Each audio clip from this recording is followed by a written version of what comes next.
हमारा main character Kurt heroes party का हिस्सा था, लेकिन उसे वहाँ से निकाल दिया गया क्योंकि सबको लगता था कि वो किसी काम का नहीं है। पर बाद में पता चलता है कि उसके पास फाइटिंग स्किल को छोड़कर बाकी सभी चीज में एसएस रैंक की स्किल्स है। कर्ट 15 साल का लड़का है और एक पहाड़ी गाँव से आया है जिसे कोई नहीं जानता।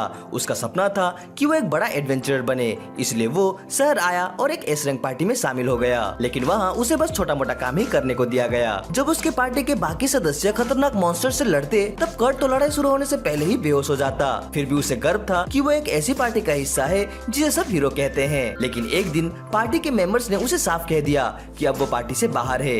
कर्ट हैरान रह गया और पूछा कि उसने क्या गलती की। पार्टी लीडर ने कहा, तूने कुछ नहीं किया और यही सबसे बड़ी दिक्कत है। इस दुनिया में नियम ये है कि एक पार्टी में सिर्फ 4 लोग हो सकते हैं और अब उन्हें एक हाई रैंक मैच को जोड़ना है, इसलिए कर्ट को निकालना जरूरी था। कर्ट ने बहुत मेहनत की कि उसे रहने दिया जाए, लेकिन लीडर ने उसे पेट में लात मारकर बेहोश कर दिया।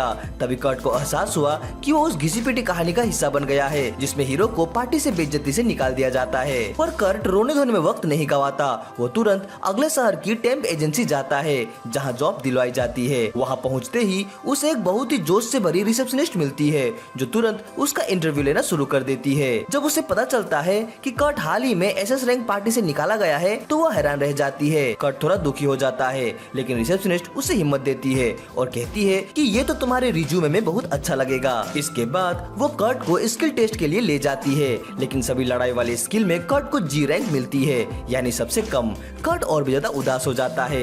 रिसेप्शनिस्ट कहती है कि नॉन कॉम्बैट स्किल चेक करने वाला इंसान अगले हफ्ते आएगा। कर्ट धीरे से कहता है कि उसके पास अभी बिल्कुल भी पैसे नहीं है। रिसेप्शनिस्ट उसे एक और मौका देती है। वो कहती है कि कोने में पड़ा सैंडबैग उठाओ। जैसे कर्ट बैग उठाता है, बैग उसके माना को सोखने लगता है और बहुत भारी हो जाता है। रिसेप्शनिस्ट बोलती है कि कर्ट के अंदर बेसिक ताकत और फिटनेस है, तो वो कंस्ट्रक्शन का काम कर सकता है और कुछ पैसे कमा सकता है। कर्ट खुशी से ये जॉब ले लेता है। वो कंस्ट्रक्शन साइट में जाता है जहाँ एक गुस्सेल आदमी उसका रिज्यूमे और उसके पतले शरीर को देखकर हंसता है, लेकिन फिर भी नौकरी दे देता है क्योंकि मजदूरों की बहुत कमी है। वो कहता है, तुम्हें सीमेंट मिलाना है और शहर की दीवारें ठीक करनी है। अगर तुम 3 घंटे में आधा बैरल सीमेंट नहीं लगा पाए तो निकाल दिए जाओगे। कर्ट कुछ पूछने ही वाला होता है, लेकिन वो आदमी चला जाता है। कर्ट अपने गाँव की कॉमन सेंस से सीमेंट में मैजिक डाल देता है ताकि वो मजबूत हो जाए। 3 घंटे बाद जब वो आदमी वापस आता है तो देखता है कि कर्ट ने पूरी दीवार का 30 हिस्सा अकेले ही बना दिया और सारा सीमेंट भी खत्म कर दिया है। उसे यकीन नहीं होता कि एक नौसिखिया इतना काम कर गया। कर्ट सोचता है कि शायद बॉस नाराज है और माफी मांगता है, लेकिन वो आदमी बहुत खुश होकर कर्ट को कहता है कि जब तक चाहे यहाँ काम करो। फिर वो अपने जेब से पैसे निकालकर कर्ट को दे देता है और बाकी पैसे एजेंसी को भेजने का वादा करता है। कर्ट अकेले ही आधी शहर की दीवार बना देता है जिससे बाकी वर्कर्स घबरा जाते हैं। बॉस ये देखकर कहता है कि अब कर्ट को कल से काम पर नहीं आना चाहिए क्योंकि अगर वो फिर आया तो बाकी गरीब मजदूरों के लिए कोई काम ही नहीं बचेगा। कंस्ट्रक्शन साइट के बॉस कर्ट को बाकी बचे पैसे भी दे देता है और कहता है कि उसे रॉयल कैपिटल में जाकर अपने टैलेंट के लायक कोई अच्छा काम ढूंढ लेना चाहिए। लेकिन कर्ट को लगता है कि बॉस बस उसे दूर भेजने का बहाना बना रहा है, जैसे कोई हार मान चुका इंसान सोचता है। वो फिर से टेम्प एजेंसी जाता है और रिसेप्शनिस्ट को बताता है कि उसकी नौकरी छूट गई है। तभी वे सुनते हैं कि एक सांवली रंग की खूबसूरत लड़की जिसका नाम यूलिया है, वहाँ किसी दूसरी रिसेप्शनिस्ट से किसी काम को लेकर बहस कर रही है। कर्ट वाली रिसेप्शनिस्ट उस लड़की से बात करने जाती है। यूलिया बताती है कि उसे एक माइनर चाहिए जो उसके साथ पहाड़ में खजाना ढूंढ सके, लेकिन वो पैसे भी तभी देगी जब कुछ कीमती चीज मिलेगी। रिसेप्शनिस्ट उसे समझाती है कि उसका ऑफर अच्छा नहीं है, लेकिन कर्ट इतनी बुरी हालत में होता है कि वो खुद आगे बढ़कर यूलिया से काम मांग लेता है क्योंकि उसने अपने गांव में थोड़ा बहुत खनन का काम किया है। रिसेप्शनिस्ट उसे चेतावनी देती है कि उसे शायद पैसे ना मिले। यूलिया भी कहती है कि वो असल में किसी मजबूत बौने को ढूंढ रही थी, ना कि किसी दुबले पतले लड़के को, लेकिन उसके पास बौने को हायर करने के पैसे नहीं है, इसलिए वो कर्ट को ही अपने साथ ले जाने के लिए मान जाती है। जब कर्ट उसके साथ निकल जाता है तब रिसेप्शनिस्ट सोचने लगती है कि काश वो कर्ट को अपना पर्सनल बॉय टॉय बना पाती। तभी उसकी साथी रिसेप्शनिस्ट बताती है कि कंस्ट्रक्शन साइट के बॉस ने कर्ट के बाकी पैसों का चेक भेज दिया है। रिसेप्शनिस्ट हैरान रह जाती है जब देखती है कि उसे 200 गोल्ड कॉइंस मिले हैं। वो चौंक कर सैंड बैग पर गिर जाती है। उसकी साथी उसे उठाते हुए बताती है कि ये साधारण बैग नहीं है, ये खास बैग है जो किसी इंसान की मैजिक कैपेसिटी को मापते हैं और इन्हें सिर्फ रॉयल लेवल के मैजिशियन ही एक्टिव कर सकते हैं। वो रिसेप्शनिस्ट अब समझती है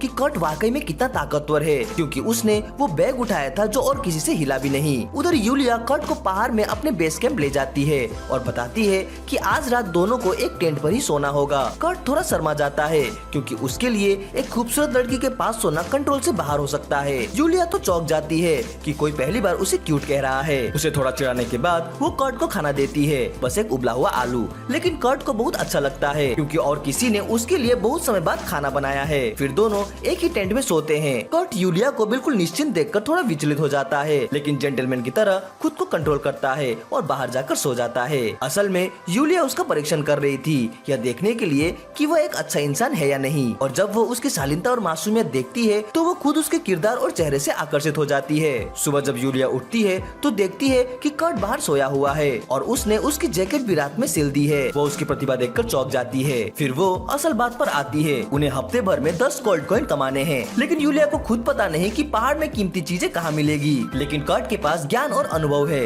वो जल्दी एक ऐसी चट्टान ढूंढ निकालता है जिसमें कीमती क्रिस्टल होते हैं, जिनकी कीमत 3 गोल्ड कॉइन होती है। यूलिया को अपनी आंखों पर यकीन नहीं होता। कुछ घंटों में कर्ट कई क्रिस्टल जमा कर लेता है, लेकिन कहता है कि ये छोटे हैं, इसलिए इनसे ज्यादा पैसे नहीं मिलेंगे। इसलिए वो इन्हें मैजिक क्रिस्टल में बदलने का फैसला करता है। यूलिया हैरान रह जाती है जब देखती है कि कर्ट ने मैजिक क्रिस्टल तैयार कर लिया है, क्योंकि ऐसे कारीगर आजकल बहुत दुर्लभ होते हैं। और उससे भी ज्यादा चौंकाने वाली बात ये थी कि कर्ट ने क्रिस्टल बनाने का काम तब पूरा कर लिया जब तक यूलिया कुछ बोल पाती। असल में एक छोटा सा मैजिक क्रिस्टल बनाने के लिए करीब 1 घंटा लगता है और कर्ट ने वो चुटकियों में कर दिया।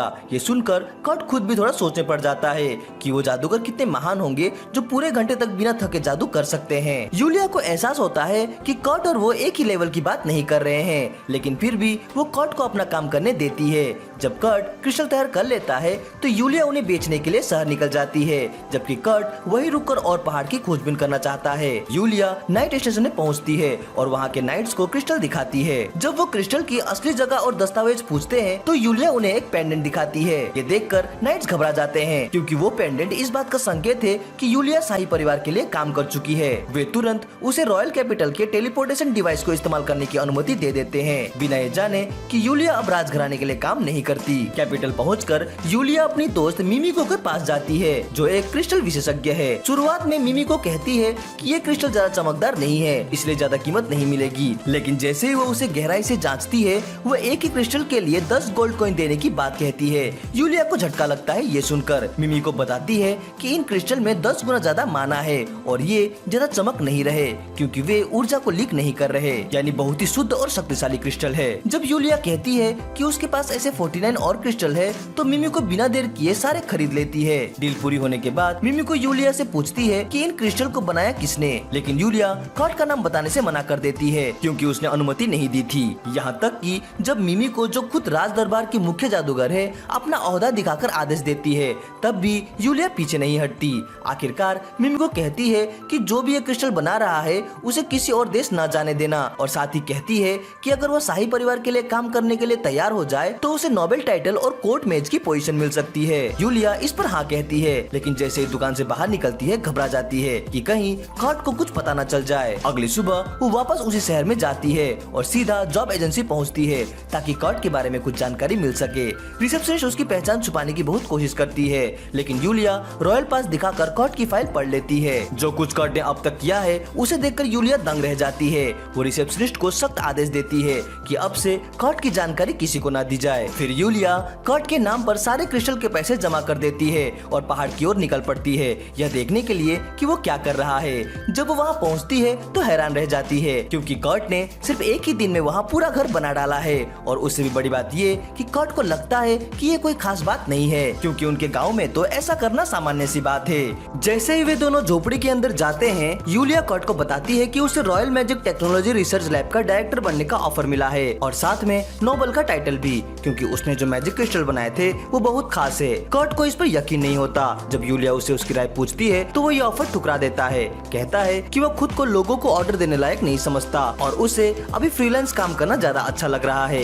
यह सुनकर यूलिया थोड़ी शर्मा जाती है। वह बताती है कि उसने कर्ट के बनाए हुए क्रिस्टल बेचकर बहुत पैसा कमाया, लेकिन क्योंकि उसमें उसका कोई योगदान नहीं था तो उसने सिर्फ एक सोने का सिक्का अपने लिए रखा और बाकी पैसे कर्ट के अकाउंट में जमा कर दिए। इसलिए वो कर्ट से कहती है कि वो फिर से उसके लिए काम करे ताकि वो उसकी क्रिस्टल बेचकर अपना कमीशन कमा सके। कर्ट खुशी से कहता है कि उसे एक और अच्छी जगह मिली है जहाँ से खनिज निकाले जा सकते हैं और वह तुरंत अपने औजार तैयार करने लगता है, लेकिन यूलिया उसे रुकने को कहती है। सोचती है कि वो थका हुआ होगा। कर्ट जवाब देता है कि उसने पूरे 6 घंटे की नींद ली है। ये सुनकर यूलिया हैरान रह जाती है। उसे समझ में नहीं आता कि एक इंसान झोपड़ी बनाकर भी इतने आराम से कैसे सो सकता है, लेकिन कर्ट को लगता है कि यूलिया शायद नाराज है कि वो ज्यादा सो लिया, क्योंकि जब वह एस रैंक एडवेंचर पार्टी में काम करता था तब उसे सिर्फ 4 घंटे की नींद मिलती थी। इसके बाद कर्ट उसे उस जगह ले जाता है जिसका उसने जिक्र किया था और हिदायत देता है कि वो 50 मीटर से ज्यादा गहराई तक ना खोदे। कर्ट यूलिया को वहीं छोड़कर उसी जगह खुदाई करने चला जाता है जहाँ पहले क्रिस्टल मिले थे। कुछ घंटों बाद यूलिया फुटबॉल के आकार का टोपाज निकालने में सफल हो जाती है। वो बहुत खुश होती है क्योंकि पहली बार उसने खुद के दम पर कुछ कमाया है।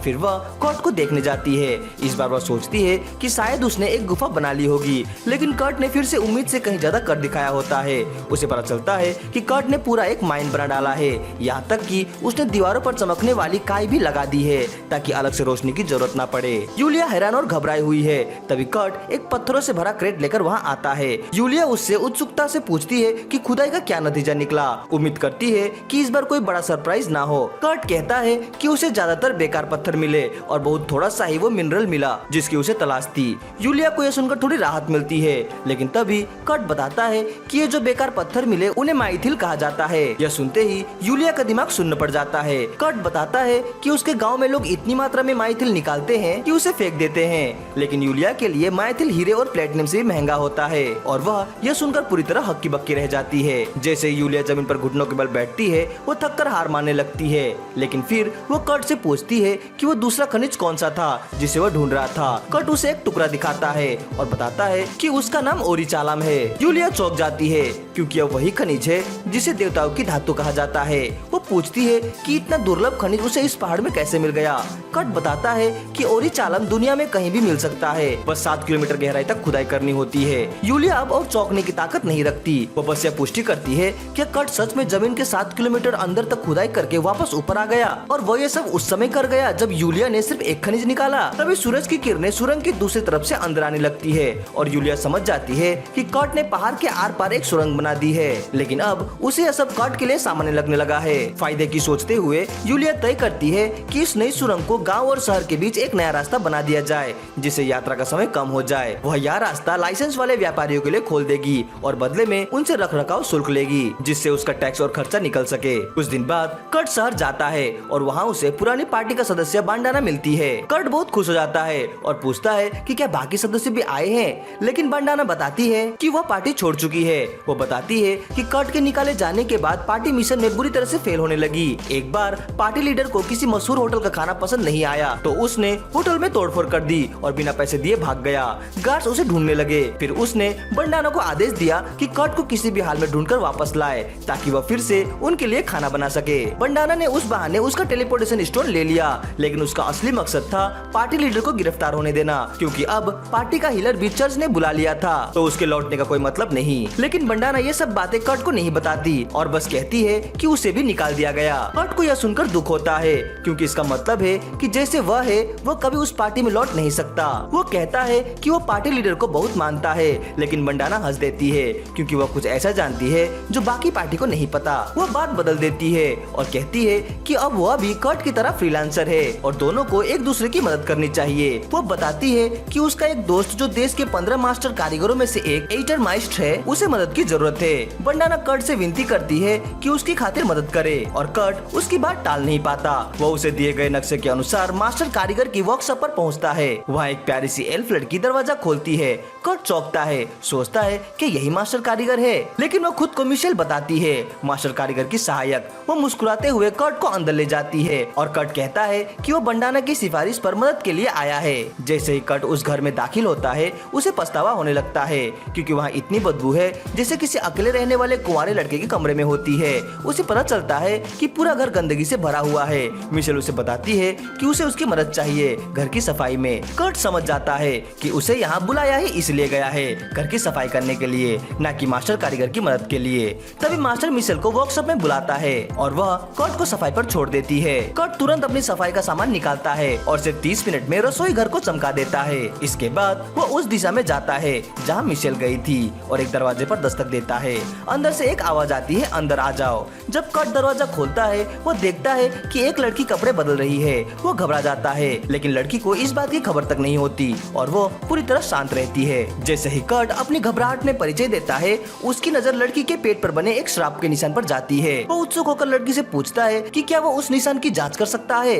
उसे लगता है कि लड़की की हालत बहुत खराब है, लेकिन अच्छा ये है कि उसकी भूख अभी भी सही है, यानी उसकी जान को तुरंत खतरा नहीं। कर्ट सोचता है कि उसके लिए कुछ हल्का खाना बना देना चाहिए और वह फिर से किचन में चला जाता है। उधर यूलिया, मीथिल और अरोरा वो कीमती खनिज जो कर्ट ने निकाले थे उसे अपने दोस्त मिमिको के पास ले जाती है। मिमिको बताती है कि इन दोनों खनिज की कीमत 50,000 गोल्ड कॉइन से ज्यादा है। दोनों चौंक जाती है कि इतनी बड़ी रकम का माल किसी बच्चे ने निकाल लिया। मिमिको सोचने लगती है इतना ताकतवर लड़का अब तक दुनिया की नजरों में कैसे छुपा रह गया। ओलिया को भी इसका कोई जवाब नहीं पता, लेकिन वह बताती है कि वो कर्ट को एटलियर माइस्ट बनाना चाहती है और खुद उसकी बॉडीगार्ड बनकर उसकी रक्षा करना चाहती है। लेकिन सबसे बड़ी दिक्कत यह है कि कर्ट खुद को बहुत कम आंकता है। वहीं दूसरी तरफ कर्ट उस श्राप वाली लड़की के लिए खिचड़ी बना चुका होता है। तभी मिशेल लौटती है अपने मास्टर एफेलिया के साथ। दोनों यह देखकर चौंक जाती है कि रसोई पूरी तरह से साफ है। कर्ट एफेलिया से बिना पूछे किचन का इस्तेमाल करने के लिए माफी मांगता है और बताता है कि वो उस लड़की के लिए खाना बना रहा था। एफेलिया उसे किसी से इस लड़की के बारे में कुछ भी न बताने की कसम दिलाती है और फिर उस दिन के लिए उसका मेहनताना देखकर उसे भेज देती है। वो ज्यादा चिंता नहीं करती कि एक बाहरी लड़का उस लड़की से मिल गया। इसके बाद एफेलिया लीजा के कमरे में लौटती है जो उसकी इकलौती शिष्या है। वो लीजा को कपड़े पहनाने में मदद करती है और फिर कहती है कि वो खिचड़ी में जहर तो नहीं, वो इसकी जांच करेगी। लेकिन लीजा कहती है कि ऐसा करने की जरूरत नहीं क्योंकि उसे कर्ट पर पूरा भरोसा है। एफेलिया उसकी बात मान लेती है और लीजा खिचड़ी खा लेती है। उसे खाना बहुत पसंद आता है, लेकिन अचानक वो दर्द से कराहते हुए जमीन पर गिर जाती है। एफेलिया घबरा जाती है, सोचती है कि कर्ट ने जरूर जहर मिलाया होगा। जैसे ही वह एंटीडोट लेने भागती है, लीजा अचानक खड़ी हो जाती है और कहती है कि वह अब ठीक है, उसका श्राप खत्म हो गया है। एफेलिया अपनी आंखों पर यकीन नहीं कर पाती क्योंकि वह खुद उस श्राप को खत्म नहीं कर पाई थी और लीजा इतनी जल्दी ठीक कैसे हो गई, उसके लिए यह एक रहस्य है। वो तुरंत राजधानी के लिए निकलती है और लीजा को भी साथ ले जाती है। वे दोनों मिमिको की दुकान पर पहुंचती है। मिमिको एफेलिया से पूछती है कि वो यहाँ क्यों आई है। तभी लीजा अपना चेहरा दिखाती है और मिमिको और यूलिया दोनों के सामने घुटनों के बल बैठ जाती है क्योंकि लीजा असल में उस राज्य की तीसरी राजकुमारी है। यूलिया बताती है कि लाइजा की माँ पड़ोसी देश से थी और लाइजा ही दोनों देशों के बीच शांति बनाए रखने का एकमात्र कारण है। किसी ने उन पर जादुई श्राप डाल दिया था ताकि दोनों देशों के बीच युद्ध भड़काया जा सके, लेकिन आज वो श्राप अचानक से टूट गया। ओलिया मिमिको से मदद मांगती है कि उस इंसान को ढूंढने में मदद करे जिसने उस पर श्राप डाला था, लेकिन मिमिको की जिज्ञासा कुछ और है। वो जानना चाहती है कि आखिर वो श्राप कैसे टूटा। लाइजा खुश होकर बताती है कि यह सब एक कर्ट नाम के लड़के ने किया। यह सुनते ही मिमिको और यूलिया हक्के बक्के रह जाते हैं क्योंकि इस मामले में भी कर्ट शामिल है। वीडियो के नेक्स्ट पार्ट के लिए कमेंट जरूर करें। वीडियो अच्छी लगी हो तो इसे लाइक और कमेंट जरूर करें। हमसे जुड़ने के लिए चैनल को सब्सक्राइब करें। तो मिलते हैं अपने अगले वीडियो में। Sign out.